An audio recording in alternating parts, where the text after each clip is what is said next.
Hi, my name is Len DeLaura, Associate Professor of Practice here at Lawrence Tech. And I'd like to welcome you to our final lecture in the mini lecture series sponsored by Interior Environments. The topic of the library is the result of a confluence of a few different conversations and initiatives. This semester, my interior design studio has been developing their design solutions for our own campus library, along with our comp design studio working with a library program this semester in another city. The library is a building type that has undergone incredible changes in recent years. And while university libraries serve a very different audience, they are not immune to the same external pressures and desires. During our 4-lecture series this past semester, we invited a range of experts to help us consider these changes. The previous lecture was from Kelly Haig and Ben Utes of Design Lab Architects, who spoke about shifting paradigms in historic structures. Joining us today is Brooke Julien of Allsteel, who will present Understanding the Evolving Role of the Academic Library in order for us to better understand the changes and challenges underway impacting academic libraries, along with insights into student and librarian unique needs and how to bridge that gap. Brooke's background in interior design and sales, her deep knowledge of higher education trends, and her experience with varied contracts and agreements brings incredible value to her clients. Brooke listens, understands the needs of campus architects and designers, as well as capital planning departments in order to provide meaningful solutions.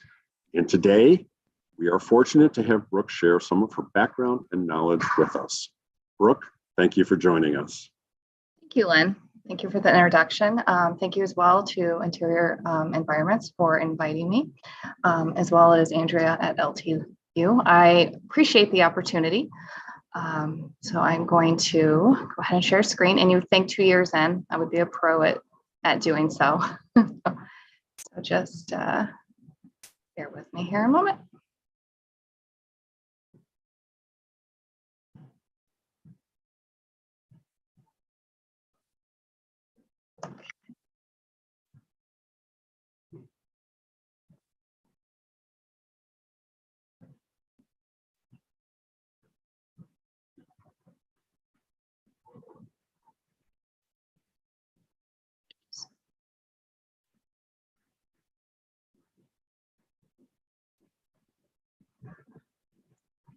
Okay, so we're going to go ahead and get started. Hopefully everyone, my audio is working and everything is operational.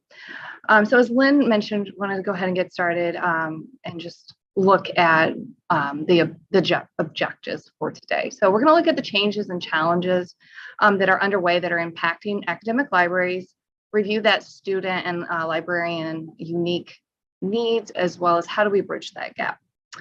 Discuss the physical library space today. And then my absolute favorite part is sharing the design trends out for creating that library spaces that are going to support student engagement and improve the user experience. So we're going to start off looking at that changing library. So thinking back, many decades ago, right, predating the digital revolution, what was the library used for? It's the storage of books, right? We're housing the materials. It's really designed, the building was designed around that sole function of putting in the stacks, putting in the volumes, and that's what the space was designed, right? The librarian was going to serve as more of that kind of guardian. All of those kind of stereotypes that we have around the librarian came from this era, right? And you're going there, it's heads down space, you're doing the independent study. You jump forward, we have the digital revolution, and now we're starting to shift of how we think about that library space. And then looking to the present and beyond, the library is there to support student success, right? It's not there to just put books in place. What is the purpose of the library? Why are you coming there? And then looking at, there's an increase to enhance student success, including retention, graduation, and ultimately employability. So there's a lot that the library is being tasked to do. And then outside forces that are impacting the libraries today. We have the changing nature of the student body. The demographics of the student body are shifting. Last couple of decades, absolutely even more so. You have the pedagogy, right, of the environment. There's changes there that are happening. And then expectations from users about quality and service of the space. The expectations of a library and in the past are different than what they are today. When you go to think about when you go even to your public library, what your expectation level is. You might be expecting to go there and have a quiet heads down space, or you might think, I'm going to go there for a maker space and possible a cafe. Financial uncertainties, always going to be relevant. Institutional cutbacks and pressure for accountability.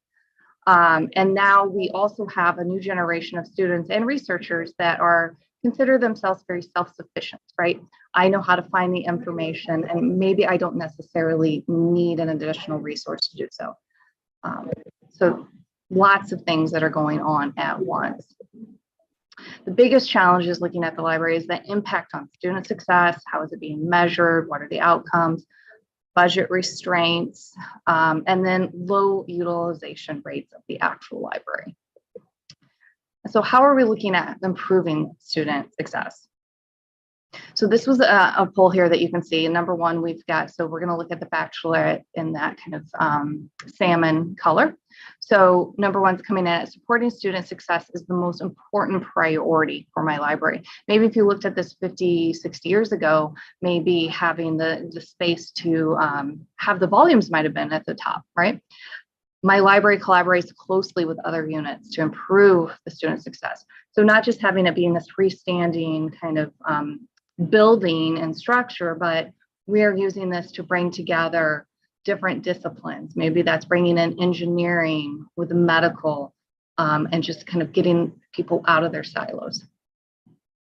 And then at my institution's senior academic leadership consider the library to be important. So you have the buy-in from the leadership level as well.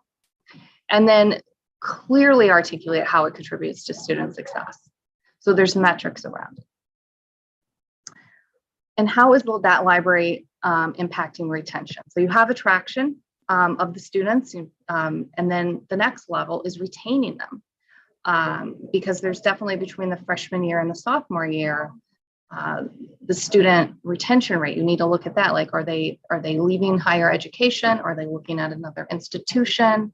How can we help keep the students that we have worked to enter our higher ed institution, right? So if we're looking here at, I'm going to again point out that kind of reddish color there of a student body of 2,500 to 6,000. And I just need to move a little thumbnail here so I can see this. We're looking at, you can see here, yes, based on anecdotal or suspected evidence that it is having that impact. But you'll notice that it's still quite unclear. Unclear is absolutely leading the charge here as far as, is it leading towards that? So are the metrics being calculated? How do you capture that information? And that's the real challenge, is how do you correlate back the library use to the retention rates?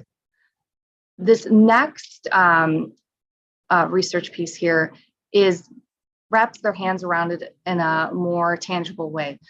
Okay, we're looking at overall satisfaction related to the frequency of using the library resources. So as you can see, their overall satisfaction actually increases as they are utilizing the library more, as well as active learning, which is in that red. You can see that increase. So we're using the library more, that's increasing accordingly.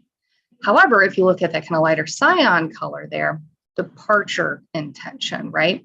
So as the students start to use the library less, that actually increases. So that's the only one that doesn't increase as the library uses. And when we're looking at student engagement, so you might be hearing that a lot, It's not, just being present in the space or in a class. It's the degree of attention, the curiosity, interest, optimism, and passion that students show when they are learning or being taught.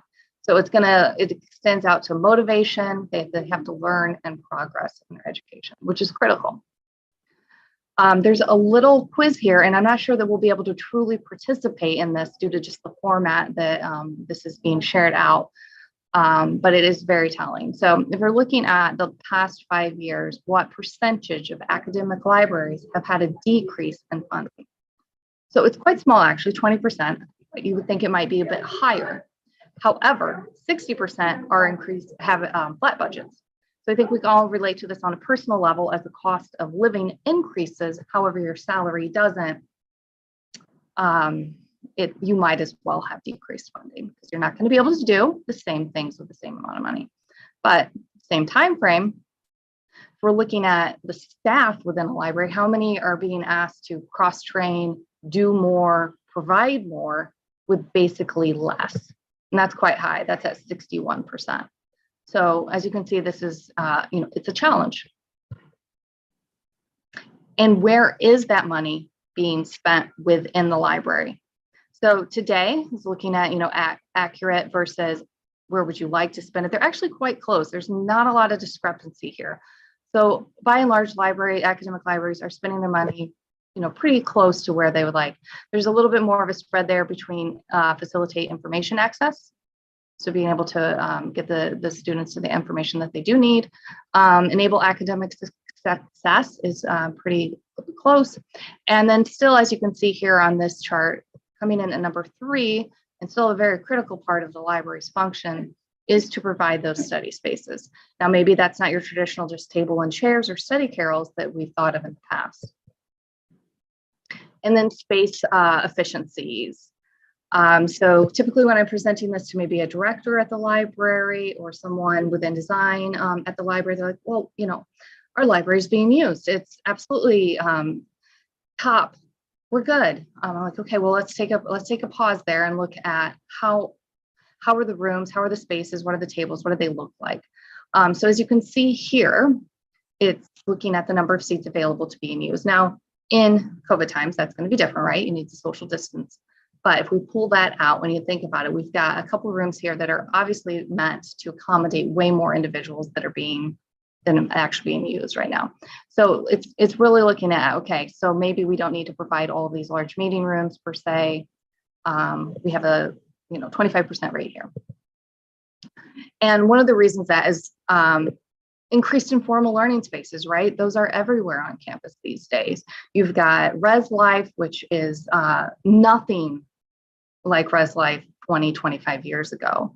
You walk into a campus and a lot of these residential towers look like luxury condos, and they have beautiful common spaces that are both available for the students that live there as well as the students on campus. So that's a place that they could go and meet, study, as well as student unions that are, again, becoming more of that kind of town hall, more than they ever were in the past. Bringing colleges, again, like I mentioned, bringing in maybe engineering, as well as medical. Here, this is a campus that was bringing in the astrophysics team with, and I always forget the second team that they were bringing in so that they could have some cross functionality. And it's stunning. It's just a gorgeous space. Who wouldn't want to study there? So you're competing on your own. And then you're looking at the dining commons, right? Past life, maybe those shut down at certain hours, but they're staying open. They're set up more like restaurants on campus. And then, of course, right? Starbucks, they're everywhere. It might not be a Starbucks, and just any coffee shop, bagel shop, that environment to be you're solo, but you're in a crowd.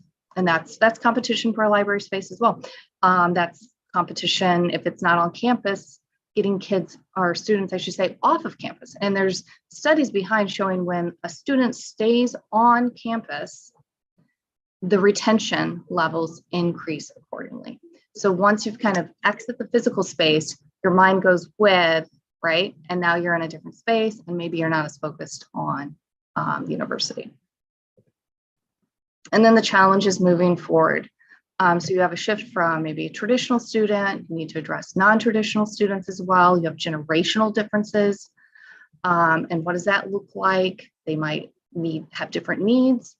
The librarians having that social, as well as bringing students and faculty together. It's not just about, the student use, it's also having the faculty be a part of the library as well.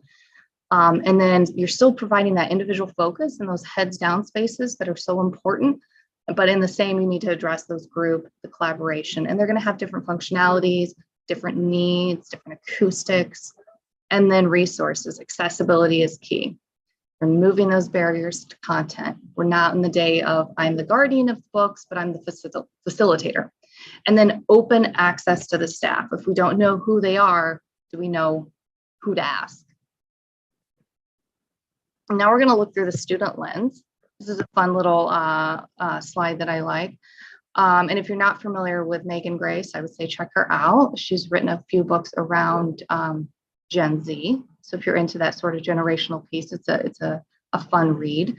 But we're on the exit of millennials with more kind of grad, doctorate degrees or return to campus, as well as Gen Z, which makes up the vast majority of the traditional student. And then there's just some statistics around that. So 40% of Gen Z say working Wi-Fi is more important than working bathrooms.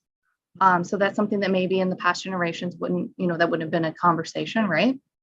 And they would rather share personal information with their pet rather than an adult. So if they don't, aren't comfortable with the librarian, are they apt to speak or have those conversations? So it's just some interesting things to look at. And then what are you doing? So this is a poll to college students. What are you doing when you're in your college library? Like what's the goal? And you can see here study alone is still coming in, followed by the online databases, which are incredibly critical, that we found out more than ever in the last couple of years. Not everybody has equitable access to technology, and the library can serve that function. And meeting in your study group and then checking out books is, it's slow, it continues to kind of slowly move down the line, right? And this is interesting because you can see there's not a lot of difference here. If you're looking at that part-time or external kind of commuter student versus that full-time on-campus student, the frequency of them utilizing the library are neck to neck. They're using them roughly the same amount. And then this is kind of multi-layered here, so I have to kind of stop and explain a little bit, but preferred places to study. So studying alone and working in a group. Library, the #1 rank for both of those activities, followed by dorm if you want to be alone, followed by a lounge area if you want to work in a group. So I don't know that there's really any surprises here, but it's this was a study done by Gensler, so it's always nice to have that data to back it up, right? To say, okay, what we're seeing is accurate. The library is still being utilized to do these two functions more than any other space. And then it's looking at the performance level for each of these activities, hours spent, and then the results of grades on the time spent study.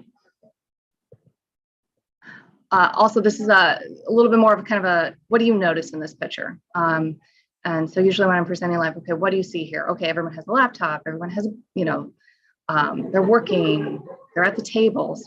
But the thing you'll notice is the space utilization, right? Everyone is diagonal.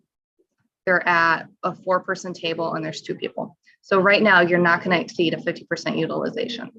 And then in addition to that space, to be able to spread out, we all like that. Nobody wants to sit down directly across from a stranger. The noise level, how crowded it is or isn't. And then comfort of furnishing is critical, as well as cleanliness. So just jumping into librarians, right? The off to the blue, you're going to see here a quote that's pretty powerful. It's just because you've grown up searching things in Google, it doesn't mean you know how to use Google as a good research tool. And I think we're probably all guilty of this.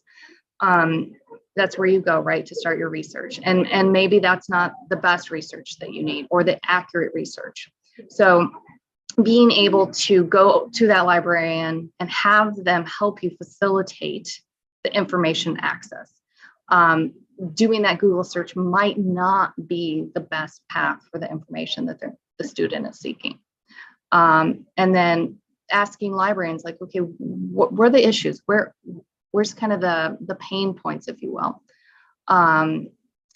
Basic information literacy skills that librarians and faculty overestimated, assumed they would have mastered in high school. That's one of the things.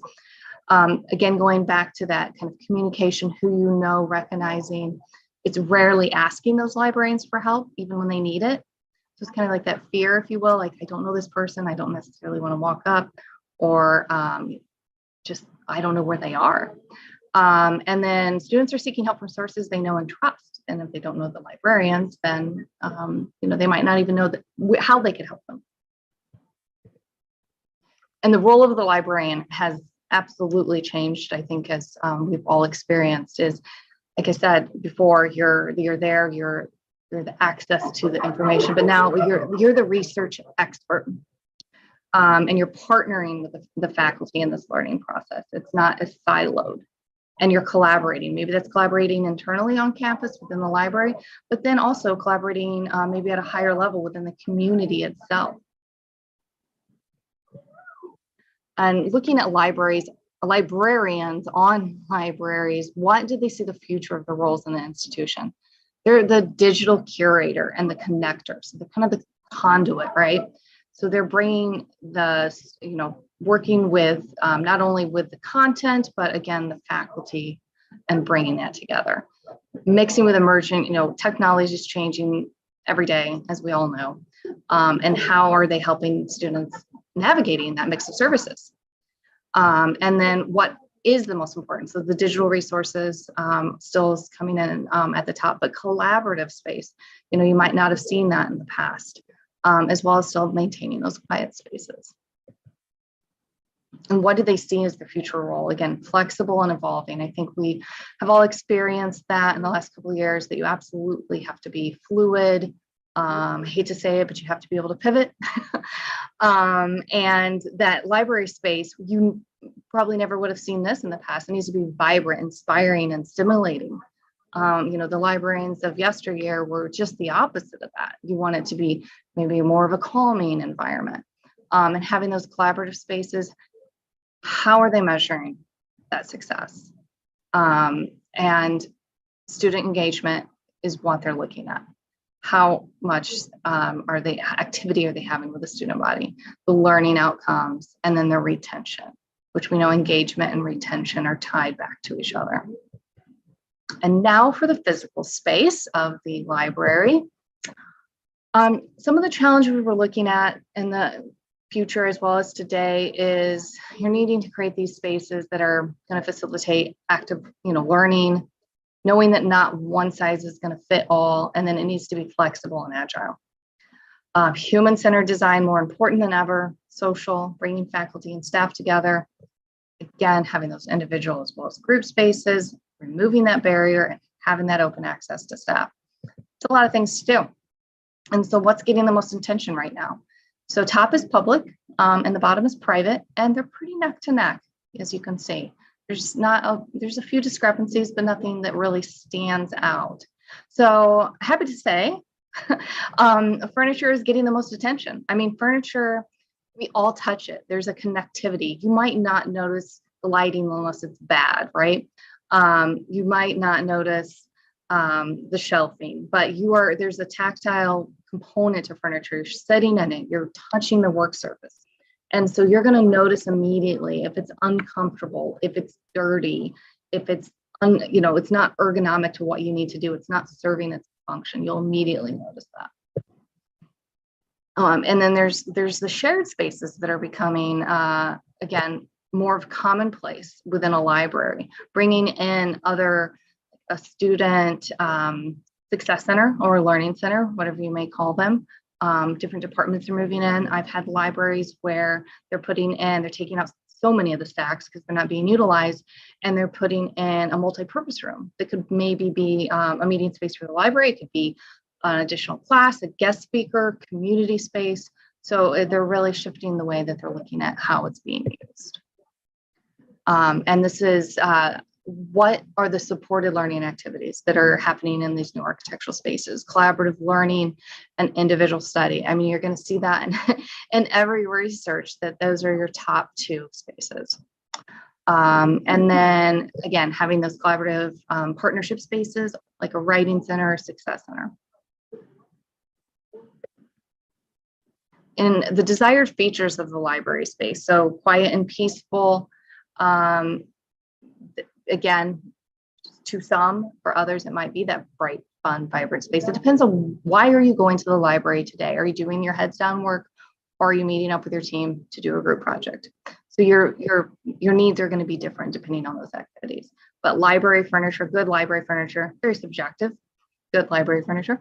And then having that nice atmosphere, the ambiance, clean, and still having those individual study spaces and interesting access to amenities, food, drink, cafe. I mean, who remembers, I'm aging myself, you go into the library, it's a hard no, you're not bringing in your coffee, you're not bringing in your water. Now they're providing that within a library space.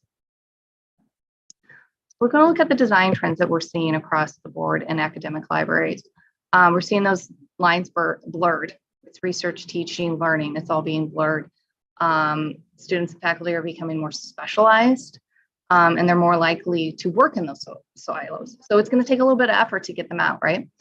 And then you need to master that skill, not just content. You don't need to just learn and memorize your spelling words, but you need to know where do I find them? How do I learn new words, right? Physical and digital tools and spaces must work together seamlessly. And I know college students are not doing spelling tests. I have a 9-year-old, it's very top of mind. And then this is one of those bubbles that you might see out on social media, right? Click a button and it's going to populate with the most popular at the largest, right? So this was put out. What do you think of when you think of user-centered design? And as you can see, nothing stands out. Everything is of equal billing. So that's a challenge. How do you create user-centered design knowing that you have to solve for all of these equally? That's an absolute challenge from a design perspective. I've got to make this a social space, but I've also got to make this a heads down space. I need to make sure it's comfortable. I have to also consider security integration. It's a large list. So how we approach this is we had a client, it was a university, and they were getting ready to redo their library. They're like, we'll know when we see it. So just show us. I'm like, okay. So what we did is we divided the library into these 4 different quadrants. We've got the quiet solo, your loud, quiet team, and your loud team, as well as the actual information desk and the librarian space. So this is what you're seeing here is actually, it's a fictional library. It's not that client space. We went fictional for this presentation, just to be very neutral, but it's addressing all of those areas. So you're going to see here how we divided it up and how each of those areas is addressed. So, with the loud team, you're going to need those pieces that are not only comfortable and you can have those group settings, but reconfigurable, right? You might have a group come in, they want to kind of corral everyone together, but be able to, relocate. So if you think back in the years past, maybe you were using a tablet lounge chair, right? Which is great. You have writing surface and such, but when students come in and arrange it and then leave, maybe it doesn't aesthetically look the best. And now you've got a facilities person that's tasked to rearranging. There's a funny story. I think it was Google, for example, or someone along those lines where, okay, we're going to put everything on casters so it can do mobile and everybody can reconfigure. But then they had to get a person. This sole function was to rearrange everything because it's chaos. So the beautiful thing with having this is organized chaos. You can rearrange. It's meant to be moved, but no matter how you leave it, it's going to look nice. And here we're looking along the window wall. So what I'm seeing, that prime real estate, the window spots, let's open those up, have access to the students to use these. These are different size meeting rooms. So providing both different postures, which you'll see with the furniture, maybe it's a little bit more casual, lounge, pop in. Maybe this is going to be a little bit more formal. We're going to throw up a presentation on some tech.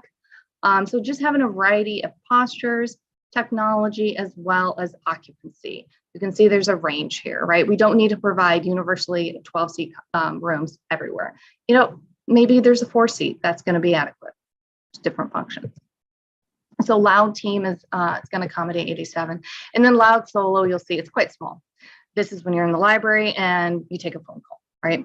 Or you just sit in the library and you talk to yourself. I'm not going to judge, but you're by yourself and you're going to make a little bit of noise. So tuck these over near the wall, and these are actually on a return swivel. So you can turn away, turn back. That hood does provide a little additional acoustical, but that cutaway, you can still have visibility. So from a health and safety standpoint, you can see it's occupied. So only 4. We don't want too many people just coming in and taking phone calls in the library. And then quiet team. You're working with a project, you're not going to do a lot of conversation, but you're there working together, and you want a place to gather, right? So again, the key is providing those different postures, user choice. So you might have these stair steps, which are a little more casual, having the seats at the top, they have a little bit more of a kind of a wing, but a very contemporary wing, and a little bit more visual privacy, some acoustical privacy. One of my favorite things is, and what I'm seeing more and more, is using planters. You're bringing in biophilia. So important for humans to have that. But they're not part of the hard architecture. So you're not building in and making these divisions that are quite difficult and expensive to move. Day 2, maybe you don't want it there, you relocate it. Also, maybe you don't want to have the planter anymore and you just need that storage component in a conference room. Take the plants out, house items as well. There's a nice little lid that you can put on it. It's really cool. A space within a space, it's a clubhouse. So if you think back to when you were a kid and you're building a fort, you're in your house, you have a roof, but how fun is it to create that little cozy space? So that really addresses this. You can add technology to it, pull out laptop, so you have that as well. And then this is just a really small thing, but as I'm in academic libraries, what I see over and over is students creating division. And that could be grabbing a mobile marker board. It could be grabbing a lounge chair, pretty much anything that's mobile that you have access to create those little study pods and say, here we are, this is our group, and we're studying here. And so that little piece there, it's got built-in handles, and it's really light and easy to move. And now you've created that little kind of wall. And it can be tucked right up against the wall when it's not in use. Quiet team, absolutely. As we saw in the research, there's still a strong need and use for that. But again, instead of having what you would think of in the past, you've got some tables, you've got some chairs. It's very, traditional dining hall. You've got a mix of more of your banquettes or booths mixed in with a counter height or a bar height table. When you have a party, where does everyone gather? The kitchen. You go to the island.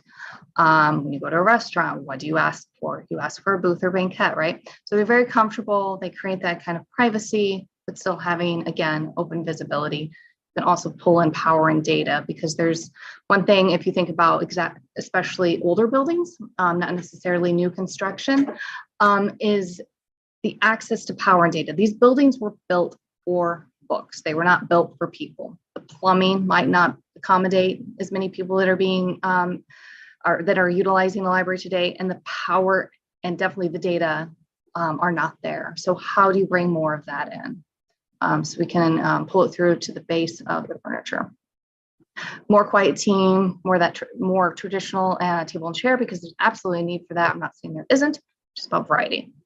Mobile marker boards as well. So quiet team, 137. We're looking at quiet solo. So that's that favorite spot that every student has, right? You know where your spot is at the library. You walk in, that's where you're going to do your heads down work, and you just hope nobody's already taking your spot. So we've got lounge that's, again, swivel. So movement is key, being able to fidget a little bit, to have some options of how your posture can change. having a large arm. You can accommodate someone that pops down, sits, talks to you for a bit, as well as have a place for your coffee, your laptop, and your work. Laptop tables, love those because they're easy to move about a space. They're going to provide that work posture, and just get the laptop up and off the lap. And then if you think about, maybe there's an area that you need to have a more true heads down, a little bit more privacy, and along the lines of kind of those micro offices. So providing a system with a sliding door to allow for that. But as you can see, they're not all the same, right? So again, user choice and flexibility of how they're going to study or work that day. And then this nice little pinwheel utilizing those planters, creating just little pods, breaks up that rows within a space as well.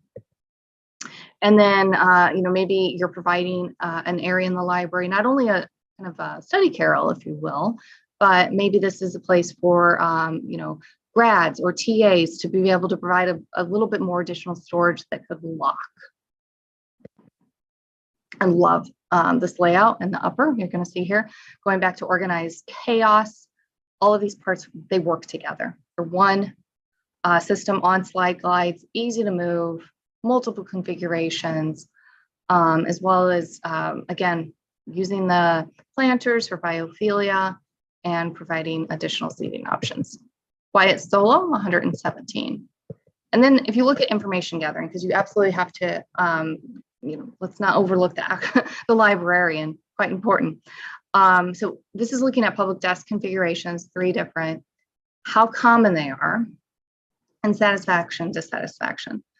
So I'm going to go ahead and just I'll pause here and let everyone kind of read where this falls. But the takeaway is there's definitely room for improvement. There's not one magical solution here. It's, what's going to work for that particular campus.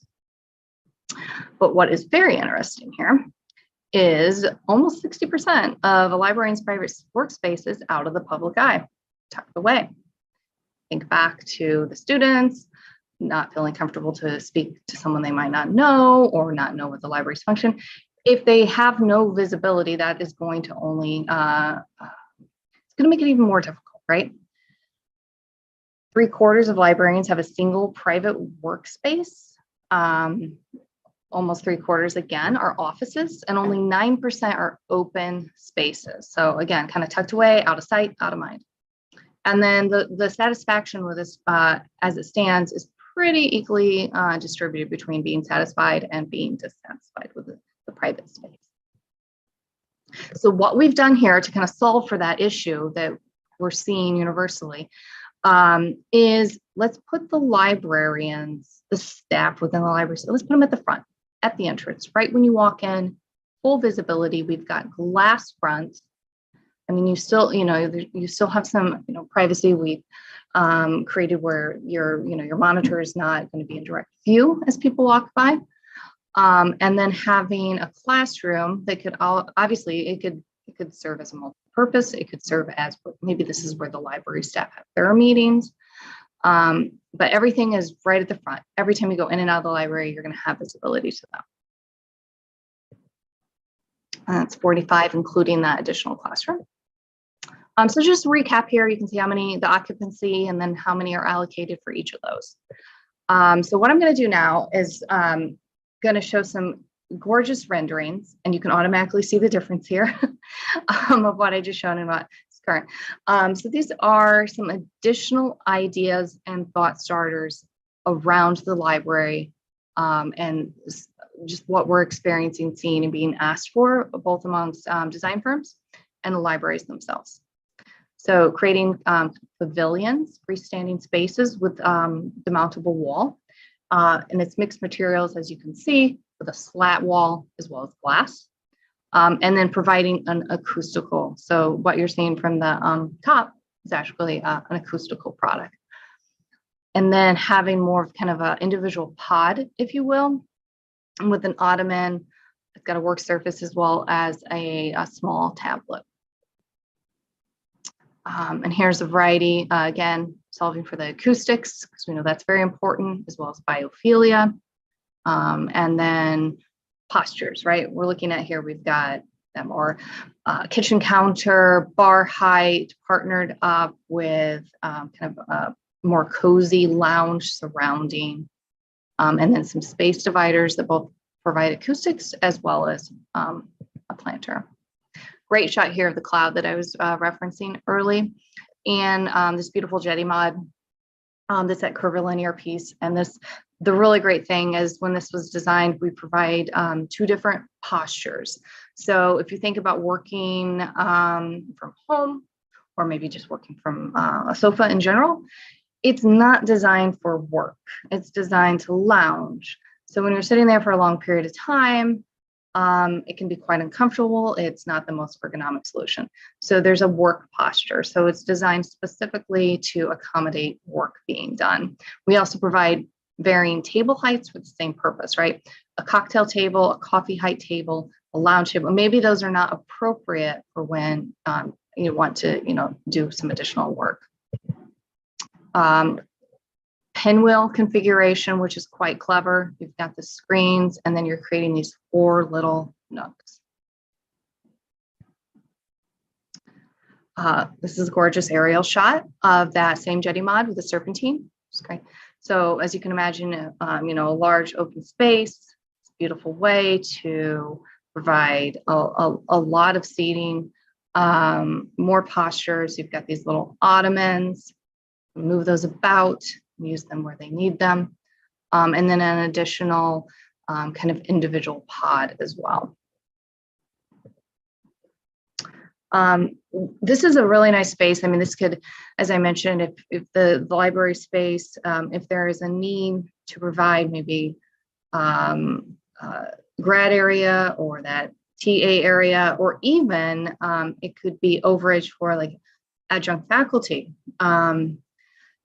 providing those lockers, so digital lock, cleaned out at the end every day, or there could be ownership around that. Here's your key, but it's a really nice way to have storage without it being in the actual work station, and then having some dividers, and then at the end, at the end of each of those 4, a really cool, great place to lounge. I mean, you just want to sit down, work a little bit more casual, collaborate. These can easily be reconfigured as well. And then that pavilion that I mentioned earlier, this one's open, so it's not going to interfere with any HVAC, sprinklers.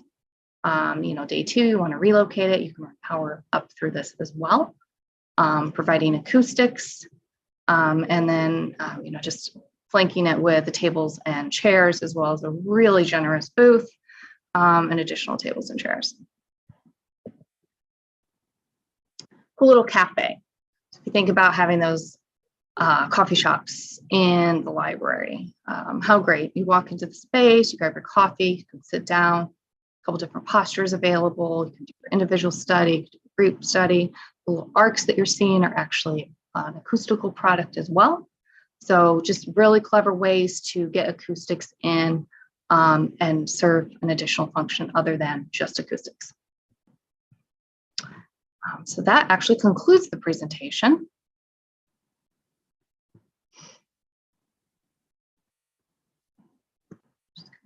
Stop there.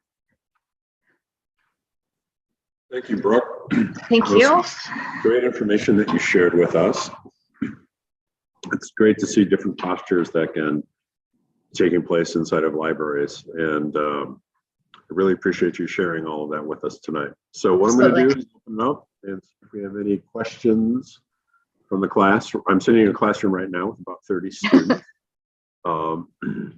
So I don't see anything right yet. I will let you know this is our last week of the semester, so it's presentations week followed by finals. So Okay. Yeah, that's intense. That's intense. Yeah. And it doesn't look like there's any questions online yet, so we'll give it a couple more minutes and see. Okay. What happens. Absolutely.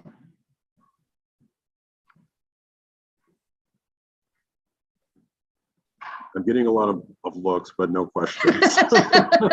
Well, Well, I have to say, such dedicated students because it's 6:45 Michigan time, correct? Right. So, excellent. I appreciate it. So I think we're going to call it. I appreciate you joining us today. Thank you for the It's great opportunity. to see the presentation, and thank you again. Absolutely. Thank you. Okay, thank you. Bye-bye.